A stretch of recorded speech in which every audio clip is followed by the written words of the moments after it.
വറഹ്മത്തുള്ളാഹി വബറകാതുഹു. പ്രിയപ്പെട്ടവരെ, നമ്മൾ വീഡിയോയിൽ നോക്കുന്നത് നാളത്തെ പരീക്ഷയുടെ താരീഖിൻ്റെ കുറച്ച് മോഡൽ പേപ്പറാണ്. കുറച്ച് ചോദ്യങ്ങളും അതിൻ്റെ ഉത്തരങ്ങളും പരിചയപ്പെടാം. നിങ്ങൾ ആദ്യമായിട്ടാണ് ഈ വീഡിയോ കാണുന്നതെങ്കിൽ പേജ് ഒന്ന് ഫോളോ ചെയ്യുക. അതുപോലെ തന്നെ മറ്റുള്ളവരിലേക്കൊന്ന് ഷെയർ ചെയ്ത് കൊടുക്കുക. അതുപോലെ നിങ്ങൾ അർത്ഥമാണ് ഉദ്ദേശിക്കുന്നതെങ്കിൽ ഓരോ പാഠത്തിൻ്റെയും ചോദ്യോത്തരങ്ങൾ അതുപോലെ അർത്ഥങ്ങൾ, ഹദീസിൻ്റെ അർത്ഥങ്ങൾ ഉദ്ദേശിക്കുന്നുണ്ടെങ്കിൽ അതിനായിട്ട് മദ്രസ മലയാളം ആപ്പ് ഇൻസ്റ്റാൾ ചെയ്താൽ മതി. അതിൽ മോഡൽ ചോദ്യ പേപ്പറുകൾ, മാസാന്ത പരീക്ഷ പേപ്പറുകൾ, ഗൈഡുകൾ തുടങ്ങിയ എല്ലാം ലഭിക്കുന്നതാണ്. ഓരോ ദിവസം അപ്ഡേറ്റുകൾ വന്നുകൊണ്ടിരിക്കുന്നുണ്ട്. നമുക്കിനി നേരെ പേപ്പറിലേക്ക് പോകാം. ആദ്യ പ്രവർത്തനം ശരി അടയാളപ്പെടുത്താം എന്നുള്ളതാണ്. 1. വെള്ളി നാണയം. അതിന് യോജിച്ചത് ദീനാറാണോ, ദിർഹമാണോ, അതുപോലെ റിയാലാണോ? ശരിയായത് ദിർഹം എന്നതാണ്. 2. ബൈത്തുൽ മാൽ. ശരിയായത് പൊതുഖജനാവ് എന്നതാണോ അതോ മസ്ജിദ് എന്നതാണോ ബാങ്ക് എന്നതാണോ? കറക്റ്റ് പൊതുഖജനാവാണ്. 3. ഉമർ ബിൻ ഖത്താബ് റളിയല്ലാഹു അൻഹു എത്രാമത്തെ ഖലീഫയാണ്? 1-ാം ഖലീഫയാണോ, 2-ാം ഖലീഫയാണോ, 3-ാം ഖലീഫയാണോ? ശരിയായത് 2-ാം ഖലീഫയാണ്. 4. ഖുർആൻ മനഃപ്പാഠമാക്കിയവർ. അവർക്ക് പറയുന്ന പേരെന്താണ്? മുസ്ലിം എന്നതാണോ അതോ ഹാഫിള് എന്നാണോ അതോ മുർത്തദ് എന്നാണോ, മുർത്തദുകൾ എന്നാണോ? ശരിയായത് ഹാഫിളുകൾ എന്നാണ് നമ്മൾ പറയാറ്. 5. 1-ാം ഖലീഫ ആരാണ്? ഉസ്മാൻ റളിയല്ലാഹു അൻഹു ആണോ, ഉമർ റളിയല്ലാഹു അൻഹു ആണോ, സിദ്ദീഖ് റളിയല്ലാഹു അൻഹു ആണോ? ശരിയായത് അബൂബക്കർ സിദ്ദീഖ് റളിയല്ലാഹു അൻഹു ആണ്. 6. 3-ാം ഖലീഫ. 3-ാം ഖലീഫ ആരാണ്?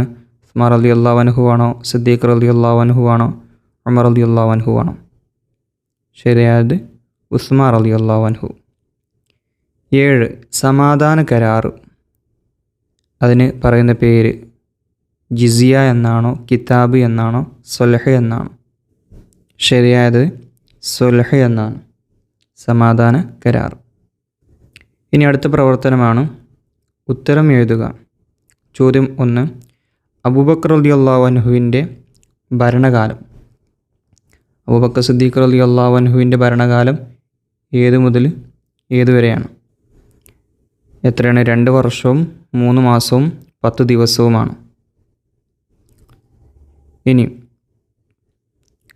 2. മുസ്ഹഫ് പകർത്തി എഴുതാൻ ആരോട് പറഞ്ഞത്? ആരോടാണ് പറഞ്ഞത്?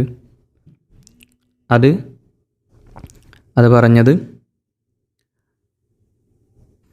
ഉസ്മാൻ ബിൻ അഫ്ഫാൻ റളിയല്ലാഹു അൻഹു പ്രമുഖനായ സഹാബി സെയ്ദ് ബിൻ സാബിത്ത് റളിയല്ലാഹു അൻഹുവിനോടാണ് പറഞ്ഞത്. ഇനി ചോദ്യം 3. ഉമർ റളിയല്ലാഹു അൻഹു യുദ്ധത്തിന് അയച്ച അനുഭവസമ്പന്നരായ സ്വഹാബികൾ ആരെല്ലാം? യുദ്ധത്തിന് അയച്ച അനുഭവ സമ്പന്നരായ സ്വഹാബികൾ. 1. ഖാലിദ് ബിൻ വലീദ് റളിയല്ലാഹു അൻഹു. 2. അബൂ ഉബൈദ റളിയല്ലാഹു അൻഹു. ചോദ്യം 4. ഈ ഭാരം ഞാൻ ചുമന്നോളാം എന്ന് പറഞ്ഞ അസ്ലമിനോട് ഉമർ റളിയല്ലാഹു നൽകിയ മറുപടി എന്തായിരുന്നു? അത് പരലോക നാളിൽ എൻ്റെ ചുമടുകൾ നീ വഹിക്കുമോ എന്നായിരുന്നു. ചോദ്യം 5. ഉമർ റളിയല്ലാഹു അൻഹുവിൻ്റെ ഭരണത്തെക്കുറിച്ച് ഗാന്ധിജി എന്താണ് പറഞ്ഞത്? എന്താ പറഞ്ഞത്? ഇന്ത്യയിലെ ഭരണാധികാരികൾ ഉമർ റളിയല്ലാഹു അൻഹുവിനെ പോലെയാകണം. ഇനി അടുത്ത പ്രവർത്തനം 2 വീതം എഴുതാം. 1. ഉമർ റളിയല്ലാഹു അൻഹുവിൻ്റെ സാംസ്കാരിക ഭരണ നേട്ടങ്ങൾ എന്തൊക്കെയാണ്? 1. ഹിജറ കലണ്ടർ സ്ഥാപിച്ചു അല്ലേ? മറ്റൊന്ന് പൊതുഖജനാവ് ബൈത്തുൽ മാൽ സ്ഥാപിച്ചു, സൈനിക രജിസ്റ്റർ എന്നിവ കൊണ്ടുവന്നു. ഇങ്ങനെ കുറേ ഉണ്ട്, 2 എഴുതിയാൽ മതിയാവും. 2. അബൂബക്കർ റളിയല്ലാഹു അൻഹു പ്രധാന ഭരണ നേട്ടങ്ങൾ. അബൂബക്കർ റളിയല്ലാഹു അൻഹുവിൻ്റെ പ്രധാന ഭരണ നേട്ടം 1. ഖുർആൻ സമാഹകരണം നടത്തി. അതുപോലെ തന്നെ ഇസ്ലാമിൽ നിന്ന് പിന്തിരിഞ്ഞു പോയ മുർത്തദ്ദുകൾക്കെതിരെ, അതുപോലെ തന്നെ വ്യാജ പ്രവാചകന്മാർക്കെതിരെയും അടിച്ചമർത്തി. ഇനി 3 കള്ളപ്രവാചകന്മാർ. ആരൊക്കെയാണ്?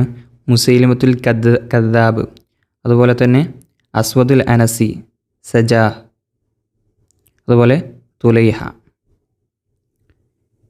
ഇനി അടുത്തത് 4 സിദ്ദീഖ് റളിയല്ലാഹു അൻഹു ഒന്നാമനായ കാര്യങ്ങൾ. അബൂബക്കർ സിദ്ദീഖ് റളിയല്ലാഹു അൻഹു യുവാക്കളിൽ നിന്ന് ആദ്യം ഇസ്ലാം മതം സ്വീകരിച്ചത് അബൂബക്കർ സിദ്ദീഖ് റളിയല്ലാഹു അൻഹുവാ. അതുപോലെ തന്നെ ഖുർആൻ ഒരു ഗ്രന്ഥമായി ഒരുമിച്ച് കൂട്ടിയത് അബൂബക്കർ സിദ്ദീഖ് റളിയല്ലാഹു അൻഹുവാണ്. അതുപോലെ ഖുർആനിന് മുസ്ഹഫ് എന്ന പേര് നൽകിയതും, അതുപോലെ ഖലീഫ എന്ന പേരിന് ആദ്യം അറിയപ്പെട്ടതും, അതുപോലെ നബി സല്ലല്ലാഹു അലൈഹി വസല്ലമയുടെ ഉമ്മത്തിൽ ആദ്യം സ്വർഗത്തിൽ കടക്കുന്നതും മഹാനായ അബൂബക്കർ സിദ്ദീഖ് റളിയല്ലാഹു അൻഹുവാണ്. ഇനി അടുത്ത പ്രവർത്തനമാണ് പൂർത്തിയാക്കുക. 1 ഖലീഫ ഉമർ റളിയല്ലാഹു അൻഹുവിനെ ഡാഷ് എന്ന് മുനാഫിക്ക് കുപ്രചാരണങ്ങൾ നടത്തി. എന്താണ് അവിടെ? അബ്ദുല്ലാഹിബ്നു സബഅ. 2 സുബഹ് നിസ്കരിച്ചു കൊണ്ടിരിക്കെ ഡാഷ് എന്ന ശത്രുവിൻ്റെ വെട്ടേറ്റായിരുന്നു ഉമർ റളിയല്ലാഹു അൻഹുവിൻ്റെ വഫാത്ത്. ആരതാണ്? അബൂ ലുഅ്ലുഅത്ത്. 3 ജിസിയ സംവിധാനം വഴി അമുസ്ലിങ്ങൾക്ക് ഡാഷ് ഉറപ്പാക്കുകയും ചെയ്തു. ശരിയായതെന്താ? അവിടെ വിട്ടുപോയതെന്താ? മുസ്ലിങ്ങൾക്ക് മത സ്വാതന്ത്ര്യവും സുരക്ഷയും ഉറപ്പാക്കുകയായിരുന്നു. ഇനി അടുത്തത് 4 അബൂബക്കർ റളിയല്ലാഹു അൻഹു മക്ബറ, നബി സല്ലല്ലാഹു അലൈഹി വസല്ലമയുടെ ഖബറിൻ്റെ തൊട്ടടുത്ത് ഡാഷിലാണ്. അബൂബക്കർ റളിയല്ലാഹു അൻഹുവിൻ്റെ മക്ബറ നബി സല്ലല്ലാഹു അലൈഹി വസല്ലമയുടെ ഖബറിൻ്റെ തൊട്ടടുത്ത് ഹുജ്റത്തു ഷരീഫയിലാണ്. ഇനി 5 സിദ്ദീഖ് റളിയല്ലാഹു അൻഹുവിൻ്റെ ജനനം ക്രിസ്താബ്ദം ഡാഷിലാകുന്നു. ക്രിസ്താബ്ദം 573